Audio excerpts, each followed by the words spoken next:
Welcome friends, welcome to my YouTube channel Anupam political dialogues. आज मैं आप लोगों के सामने इंटरनेशनल पॉलिटिक्स के एक बड़े बर्निंग इशू पर बात करने वाला हूं। अभी ब्रिटेन की राजधानी लंदन में एक बड़ा मार्च, यूनाइट द किंगडम मार्च निकाला गया। इस मार्च में 1,10,000 से लेकर 1,50,000 तक लोग वहां पर जमा हुए। और एक ब्रिटेन के इतिहास में एक बहुत बड़ी बात है कि ब्रिटेन एक जो छोटा सा देश है, वहां पर इतने बड़ी संख्या में वहां के लोग इकट्ठा हुए। उन्होंने प्रोटेस्ट किया और उन्होंने ये बात सामने रखी कि यदि आज हम लोग ना जागे, हम लोगों ने संघर्ष नहीं किया, तो कल को हमारी पुश्तें सुरक्षित नहीं है। इस मार्च को जो नेतृत्व दिया टॉमी रॉबिन्सन ने दिया है। अभी टॉमी रॉबिन्सन साहब फार राइट विंग के लीडर हैं, जिनका मानना यह है कि जो ब्रिटेन के अंदर इलीगल माइग्रेशन हो रहा है, जो मिडिल ईस्ट के देशों से लोग आ रहा है या अन्य देशों से लोग आ रहे हैं, वो इलीगल रूप से आकर प्रवास करते हैं ब्रिटेन के अंदर। और आने के बाद वो अपना रिलीजियस एजेंडा इस देश में चलाते हैं। वो अपने जो रिलीजियस सेंटिमेंट्स हैं उनको स्टेब्लिश करना चाहते हैं। और ब्रिटेन की जो कल्चरल वैल्यूज़ हैं, जो उसका डेमोक्रेटिक सिस्टम है, उसका जो सेटअप है, उसको डिस्टर्ब कर रहे हैं। वहाँ पर महिलाएं सुरक्षित नहीं हैं, वहाँ के रहने वाले लोगों के पास नौकरियाँ नहीं हैं, वहाँ पर लड़कियाँ सुरक्षित नहीं हैं, उनका जो कल्चरल सिस्टम है, वैल्यू सिस्टम है, वो प्रभावित हो रहा है। तो ऐसे लोगों को इस देश से बाहर निकाला जाना चाहिए। तो इस मार्च में लोगों ने बड़े बड़े नारे भी लगाए। उन्होंने कहा कि करो या मरो, या अब नहीं तो कब नहीं, बहुत हो गया। तो ये प्रोटेस्ट अचानक नहीं हुआ है, ये प्रोटेस्ट अचानक से फूटा नहीं है, ये बहुत समय से ब्रिटेन में चला आ रहा है। और ना केवल ब्रिटेन में, पूरे यूरोप में ये इस समय कंडीशन बनी हुई है कि एक रिलीजियस एजेंडा एक पर्टिकुलर लोग लागू करना चाहते हैं, वहाँ के डेमोक्रेटिक सिस्टम को वो तबाह करना चाहते हैं। ये टॉमी रॉबिन्सन साहब ने इस बात को आगे रखा कि यदि हम आज नहीं जागे, तो हमारी आने वाली पुश्तें संघर्ष के लिए तैयार रहें या मरने के लिए तैयार रहें। इस पूरे इश्यूज में टेस्ला कंपनी जो अमेरिका की है, उसके सीईओ एलन मस्क साहब ने भी वीडियो कॉन्फ्रेंसिंग के माध्यम से अपना मैसेज दिया। और उन्होंने कहा कि आप या तो डू एंड डाई, या तो आप कीजिए या मरिए या स्ट्रगल कीजिए, क्योंकि आपको अपने अस्तित्व को संघर्ष अपने अस्तित्व को बचाना है, तो आपको संघर्ष करना पड़ेगा।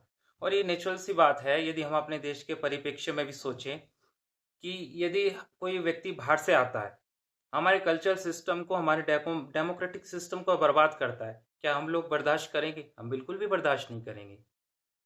ब्रिटिश मीडिया राइटर्स की रिपोर्ट है कि ये एंटी इस्लामिक प्रोटेस्ट था, जिसमें लोगों ने उन कट्टरवादी लोगों के विरुद्ध नारे लगाए जो अमेरिका में, अन्य देशों में या ब्रिटेन में पूरे सिस्टम को अब तबाह कर रहे हैं, बर्बाद कर रहे हैं, प्रभावित कर रहे हैं, या अपने रिलीजियस एजेंडा को लागू कर रहे हैं।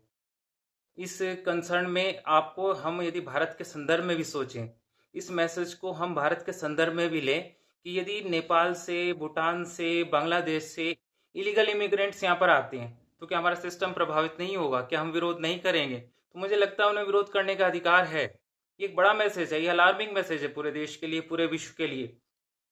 ये प्रोटेस्ट मैं क्लियर करना चाहूँगा, इलीगल माइग्रेशन के खिलाफ था। जो इलीगली लोग वहाँ का आकर रह रहे हैं, पूरे सिस्टम को डिस्टर्ब कर रहे हैं। वैसे लोग लीगल रूप से भी वहाँ जाते हैं, कोई डॉक्टर बनने जा रहा है, कोई इंजीनियर बनने जा रहा है, कोई साइंटिस्ट बन रहा है, वो लोग वहाँ पर टैक्स भी अदा करते हैं, पूरे सिस्टम को सपोर्ट भी करते हैं। तो उनके विरोध में ये प्रोटेस्ट नहीं था, ये उन इलीगल माइग्रेशन के खिलाफ था। जो लोग इलीगली वहाँ पर जाते हैं, असाइलम के लिए जाते हैं, और फिर अपने देश के सिस्टम को वहां लागू करने की कोशिश करते हैं। तो ये पूरी बात ये मैसेज देती है कि यदि आपको अपने देश के भविष्य को सुरक्षित रखना है, तो आपको अभी से जागरूक होना होगा, आपको संघर्ष करना होगा। भारत के संदर्भ में भी देखें हम इस मैसेज को। भारत में तेजी से जनसंख्या असंतुलन पैदा हो रहा है, तेजी से जनसंख्या बदल रही है, बढ़ भी रही है, बाहर से इलीगल माइग्रेशन भी हो रहा है। तो हमें इस समय जागने की जरूरत है।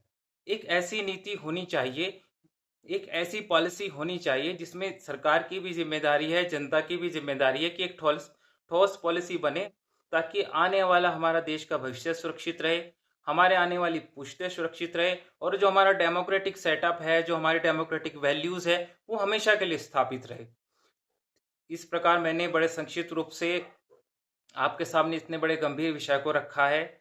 और मैं यहाँ मन से धन्यवाद करूँगा उन सभी रिपोर्ट्स का जिनका यूज़ मैंने इस वीडियो को बनाने में किया है, जैसे रॉयटर्स, ब्रिटिश मीडिया है, अमर उजाला हिंदी न्यूज़पेपर है, जिसके देहरादून एडिशन का की रिपोर्ट्स को मैंने लिया है, हिंदुस्तान टाइम्स की न्यूज़ को मैंने लिया है, और जो फ़ोटो जो भी लिए हैं, सभी को मैंने अपने वीडियो में जो यूज़ किया है, उसके लिए मैं उन सभी का धन्यवाद ज्ञापित करता हूँ। आप सभी को ये वीडियो मेरा कैसा लगा? आप इस पर कमेंट कर सकते हैं, शेयर कर सकते हैं, और इस यूट्यूब चैनल को सब्सक्राइब भी कर सकते हैं, और किसी अन्य इश्यूज़ पे भी आप वीडियो चाहते हैं, तो आप उसके लिए भी कमेंट कर सकते हैं। तो आज हम सभी लोगों को ये सोचने समझने की ज़रूरत है कि लंदन में जो प्रोटेस्ट हुआ, उस प्रोटेस्ट का एक मैसेज है, और वो मैसेज पूरे विश्व के लिए है, और भारत के संदर्भ में हम इसे देखें तो भारत के भविष्य के लिए भी हमें जागरूक होने की आवश्यकता है, सजग होने की आवश्यकता है। इन्हीं शब्दों के साथ मैं अपनी वाणी को विराम देता हूँ। जय हिंद।